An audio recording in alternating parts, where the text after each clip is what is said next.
The Mothman appeared as a harbinger of doom in Point Pleasant, West Virginia, with witnesses describing a 7-foot-tall creature with glowing red eyes that seemed to stare directly into their souls, predicting imminent tragedy. Sightings coincided with the collapse of the Silver Bridge in 1967, which killed 46 people during rush hour traffic, their cars plummeting into the icy Ohio River as the structure disintegrated without warning. The creature allegedly appeared to multiple witnesses in the weeks preceding the disaster, its presence accompanied by electrical disturbances, dead television broadcasts, and phones that rang with only static. Witnesses reported feeling overwhelming dread when encountering the entity, describing its eyes as hypnotic and soul-piercing, leaving them with prophetic nightmares of impending death and destruction. Some claim the Mothman communicated telepathically, filling their minds with images of falling bridges, screaming victims, and twisted metal, as if it fed on the psychic energy of approaching catastrophe. The sighting stopped abruptly after the bridge collapsed, suggesting the creature had fulfilled its purpose as death's advanced scout.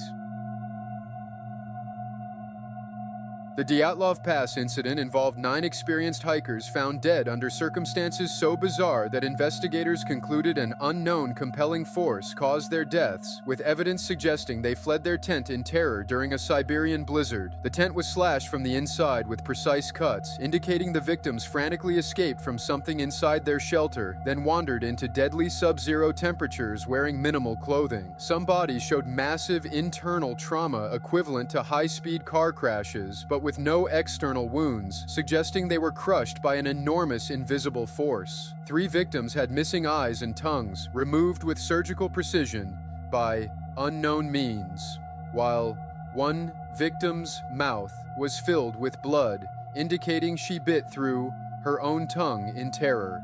Radiation readings on their clothing were abnormally high, and witnesses reported strange orange spheres in the sky. That night, the bodies were found weeks later in positions suggesting they died trying to return to their camp, but something prevented them from reaching safety in the frozen wilderness. The Exorcist film set became a nightmare of unexplained fires, mysterious deaths, and psychological breakdowns that seemed to mirror the demonic possession depicted on screen. A fire of unknown origin destroyed most of the set, burning with unusual intensity and leaving only Reagan's bedroom mysteriously intact, as if supernatural forces wanted filming to continue. 9 people connected to the production died during filming, including actors Jack McGowran and Vasiliki Maliaros, both shortly after their scenes were completed. The demon voice of Pazuzu was provided by Mercedes Ruehl, who suffered a permanent vocal injury that left her unable to speak normally for years. Ellen Burstyn suffered a permanent spinal injury when yanked by mechanical wires during the bedroom scenes, her screams of genuine pain making it into the final cut. Strange accidents plagued the production, with crew members reporting equipment malfunctions, unexplained cold spots, and feelings of being watched by invisible presences that seemed to feed off the horror being created. The Black Death transformed medieval Europe into a charnel house where victims literally rotted alive, with bubonic plague causing lymph nodes to swell into agonizing black masses before bursting open. Patients endured excruciating pain as their bodies produced grotesque buboes the size of eggs, filled with pus and blood that eventually ruptured, releasing a putrid stench of internal decay. The septicemic form caused victims to develop dark patches of dying tissue, earning the plague its sinister name as people appeared to decompose while still breathing. Pneumonic plague victims coughed up blood and lung tissue, essentially drowning in their own liquefied organs while remaining conscious throughout the process. Entire families died in sequence, with surviving members forced to live alongside decomposing relatives for weeks. Mass graves couldn't be dug fast enough, leading to corpses being stacked like cordwood in the streets while rats and ravens fed on the abundance of human flesh, spreading the disease further through their contaminated bites. The Nazca Lines served as massive sacrificial runways where human offerings were made to appease sky gods, with archaeological evidence revealing decapitated heads and mutilated corpses scattered across the geoglyphs. These enormous drawings, visible only from great heights, required human sacrifice to activate them spiritually, turning the desert into a vast killing field. Excavations uncovered trophy heads with holes drilled through skulls, suggesting victims were displayed as offerings while their blood, soaked into the sacred ground. The line's precision indicates they were created for aerial viewing by supernatural beings, with human lives offered as payment for divine intervention. Many sacrifice victims showed signs of ritualistic mutilation, including removed tongues, eyes, and genitalia, suggesting prolonged torture before death. The most disturbing discoveries include child sacrifices, with small bodies buried at intersection points of major lines. Their deaths meant to sanctify the geometric patterns. Weather patterns in the region preserved these ancient crime scenes perfectly, creating an open-air museum of ritualistic murder spanning centuries of systematic human sacrifice. The Hinterkaifeck murders remain one of history's most disturbing unsolved crimes, with evidence suggesting the killer lived in the family's house for days before systematically executing 6 victims with a mattock. Strange footprints in the snow, unexplained sounds from the attic, and missing house keys indicated someone had been stalking the family, watching their routines before striking. The killer lured each victim to the barn separately, bludgeoning them to death with agricultural tools in a methodical execution. Most horrifying was the discovery that the family's youngest member, 2-year-old Cecilia, survived the initial attack but died hours later from head trauma, possibly while the killer was still in the house. After the murders, the perpetrator remained on the property for days, feeding the livestock, eating the family's food, and even starting fires, creating a macabre domestic routine among the corpses. The crime scene suggested intimate knowledge of the family's habits, pointing to someone who had been observing them closely, turning their home into a death trap. Bob Marley's death from melanoma began as a seemingly innocent dark spot under his toenail that he attributed to a soccer injury, but the cancer spread with horrific efficiency throughout his body. As a devout Rastafarian, Marley initially refused amputation of his infected toe, believing it would compromise his spiritual wholeness, allowing the cancer to metastasize unchecked. The melanoma traveled through his lymphatic system like a black plague, establishing colonies in his lungs, liver, brain, and stomach. During his final months, Marley experienced excruciating pain as tumors pressed against vital organs, but he continued performing even as his body systematically failed. His weight dropped dramatically as the cancer consumed him from within, leaving the once vibrant musician a shadow of his former self. The brain metastases caused seizures and cognitive decline, robbing him of the mental clarity that fueled his revolutionary music. His final days were spent in agony at a German clinic where experimental treatments failed to halt the melanoma's relentless advance through his deteriorating body. For 40 years, the Tuskegee syphilis study subjected African American men to deliberate medical torture disguised as healthcare, withholding proven treatments while documenting disease progression. Participants were told they were receiving free treatment for bad blood, never knowing they were guinea pigs in a horrific experiment. Researchers watched as syphilis ravaged their subjects' bodies, causing blindness, dementia, and organ failure, while penicillin sat unused in medical cabinets.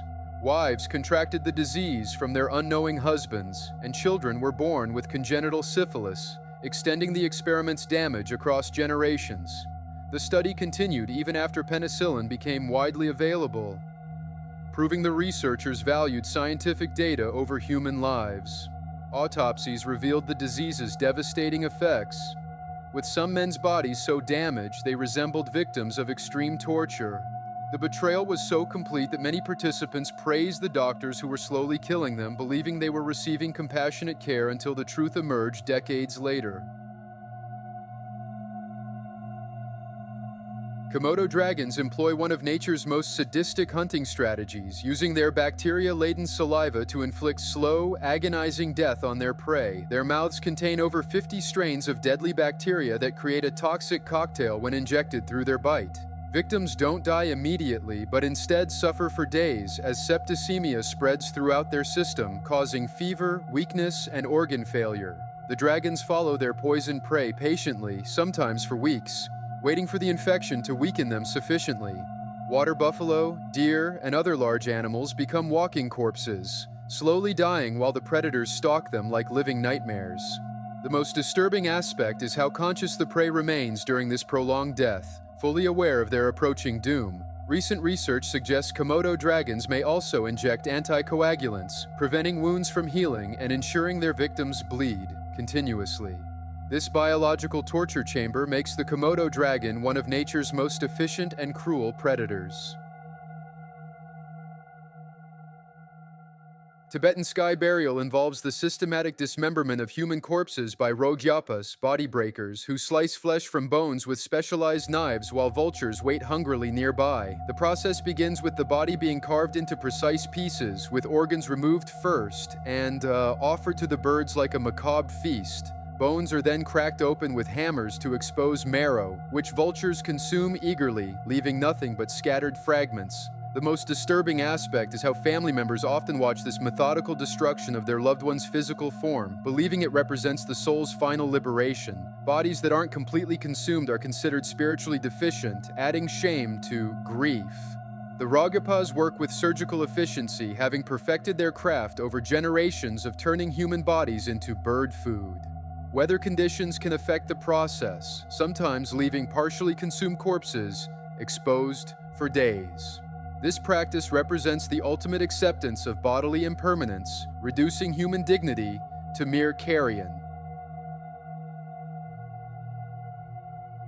The sacred cenotes at Chichen Itza served as mass graves for human sacrifices, with archaeological evidence revealing the systematic drowning of hundreds of victims. Children were particularly prized offerings, often drugged with psychoactive substances before being thrown into the dark waters. Underwater excavations uncovered skeletons with evidence of violent trauma, suggesting many victims were beaten or stabbed before drowning.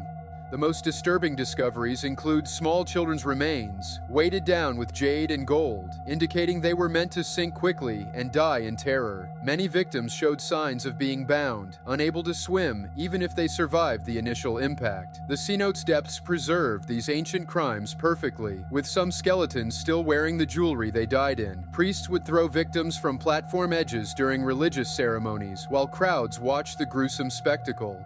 The water became so polluted with decomposing bodies that it likely turned black, creating a literal pool of death in the name of religious devotion.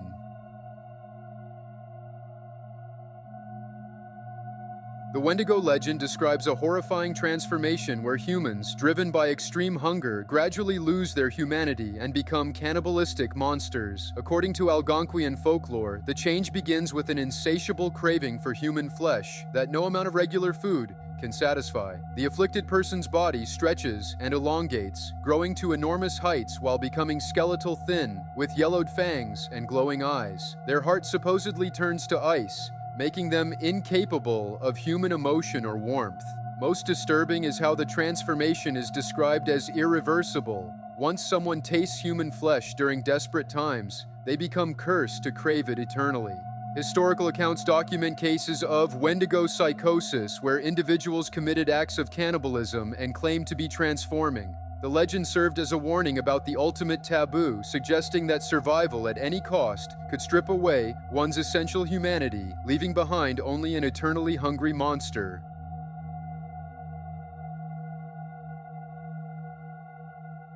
The Union Carbide gas leak in Bhopal created a chemical apocalypse that turned the city into a living morgue overnight. Methyl isocyanate gas, 40 tons of it, escaped into the atmosphere, creating a deadly cloud that rolled through sleeping neighborhoods like a slow-moving tsunami of death.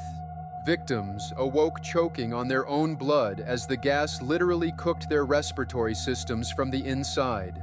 Thousands died in their sleep, never knowing what killed them, while others stumbled blindly through streets, their eyes burned white by the chemical exposure. Pregnant women gave birth to severely deformed children, and genetic damage continued affecting generations. The most haunting images show piles of human and animal corpses littering the streets like discarded dolls. Mass cremations burned continuously for days, filling the sky with smoke from thousands of bodies. Survivors suffered permanent lung damage, blindness, and organ failure, living as walking reminders of corporate negligence. The Poltergeist film trilogy was plagued by a series of deaths that seemed to fulfill the supposed curse surrounding the production. Real human skeletons were used as props because they were cheaper than plastic replicas, creating an atmosphere of genuine death on set. Dominique Dunne, who played the eldest daughter, was murdered by her ex-boyfriend just months after filming Wrapped. Heather O'Rourke, the young star, died at age 12 from intestinal blockage, but not before suffering months of mysterious illnesses. Julian Beck and Will Sampson, both appearing in later films, died within a year of production completing. The most disturbing aspect was how the deaths seemed to mirror the film's supernatural themes, with many occurring under unusual circumstances. Cast and crew reported equipment malfunctions, unexplained accidents, and an oppressive atmosphere during filming. The trilogy's legacy became inseparable from the real-world tragedy that surrounded it, making the fictional horror pale in comparison to reality.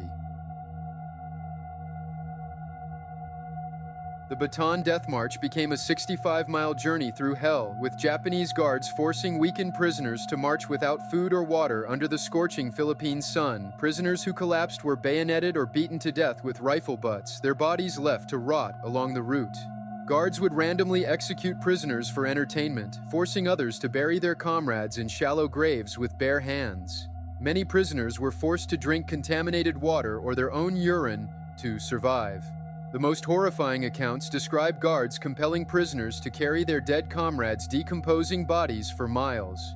Dysentery spread rapidly through the ranks, leaving men to march while covered in their own waste. Survivors reported stepping over piles of corpses that had been stripped of anything valuable. Those who reached the prison camps found conditions so severe that death became preferable to continued survival in the nightmare they had entered.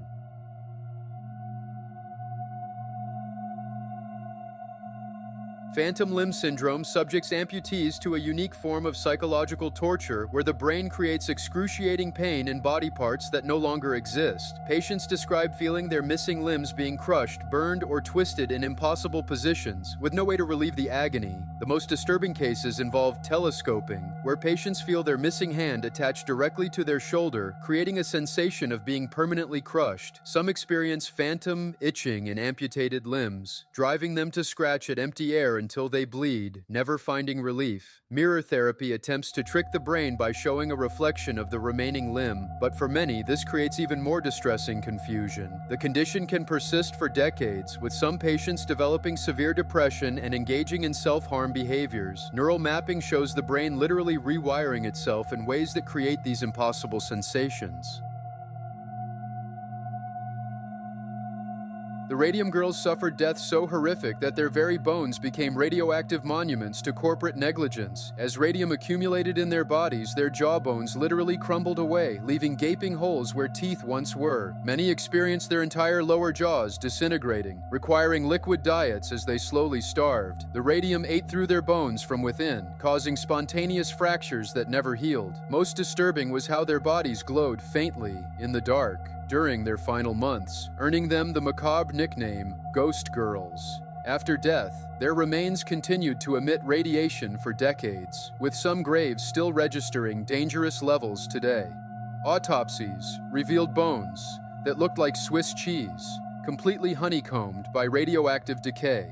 The company knew of the dangers, but deliberately concealed them, even marketing radium as a health tonic, while watching their workers die agonizing deaths. The DeFeo family massacre at Amityville involved methodical execution-style killings that puzzled investigators. Ronald DeFeo Jr. used a .35 caliber rifle to systematically eliminate his parents and 4 siblings as they lay in their beds, all found face down in identical positions. The most disturbing detail was that neighbors reported no gunshots despite the weapon's notorious loudness. Each victim appeared to have been paralyzed by fear or possibly drugged, as there were no signs of struggle or attempts to flee. The killer moved through the house with surgical precision, spending approximately 15 minutes carrying out the murders. Crime scene photographs revealed the family's pets were found cowering in corners, suggesting they witnessed the entire horrific event. The house's subsequent haunting phenomena included unexplained blood seepage from walls and floors, as if the building itself retained the trauma of that night. The Voynich manuscript contains disturbing botanical illustrations that suggest knowledge of poisonous plants and their lethal applications. Several depicted flora bear resemblance to deadly nightshade and other toxic species, with detailed root systems that medieval poisoners would have found invaluable. The manuscript's astronomical sections include what appear to be timing charts for harvesting these plants at their most potent phases. Most chilling are the human figures integrated into plant imagery, possibly indicating the plant's effects on victims. Some scholars theorize the text describes slow-acting poisons that could mimic natural death, making detection impossible with medieval medicine. The manuscript's continued indecipherability suggests it was deliberately coded to protect dangerous knowledge. If the theories are correct, this innocent-looking book may contain some of history's most sophisticated murder methods, preserved in beautiful, haunting illustrations. During the 1930s, Dust Bowl, dust pneumonia became a horrifying reality for thousands. Victims would cough up mud-like substances as fine particles accumulated in their lungs, creating a cement-like barrier that slowly suffocated them from within.